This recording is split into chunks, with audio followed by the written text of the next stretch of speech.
Jeg vil i de næste par minutter kort præsentere, hvad vi har arbejdet med i denne her uge, hvor emnet har været databehandling og digitalisering. Vi har i starten af ugen fundet vores ønskede investor, som er Louise Ammen fra OE, som er et anpartsselskab.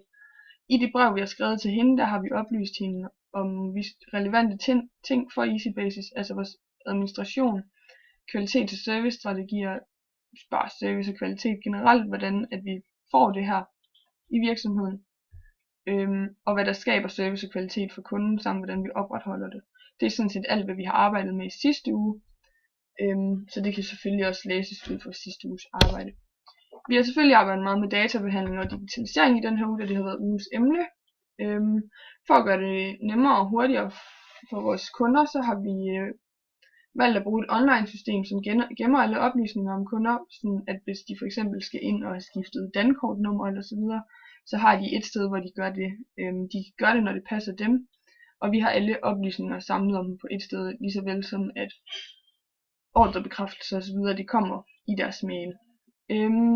For at målrette produkter til den enkelte kunde, så har vi valgt at bruge cookies på vores hjemmeside, således at hvis for eksempel kunden har været inde og kigge på et produkt for et par dage siden, så popper det her produkt op igen. For at vi kan planlægge og kommunikere bedre med hinanden internt i virksomheden, har vi valgt at bruge et online kalendersystem. Og for eksempel så har vi også valgt, at alt kontakt til vores leverandør skal foregå digitalt, da det giver os en hurtigere reaktionsevne, og vi kan være hurtige i forhold til at ændre på forespørgsel. Her ses resultatbudgettet for 1.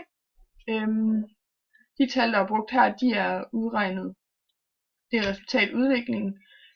Det er resultat før rente plus resultatindtægter minus resultatomkostninger.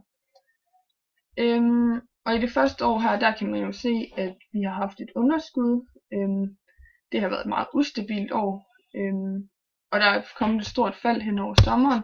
Hvis vi derimod kigger på 2, der er det nu lidt mere stabilt. Vi har ikke noget underskud, og vi har fået et større overskud i vores højsæson, som er hen over vinteren, altså lige omkring juletid.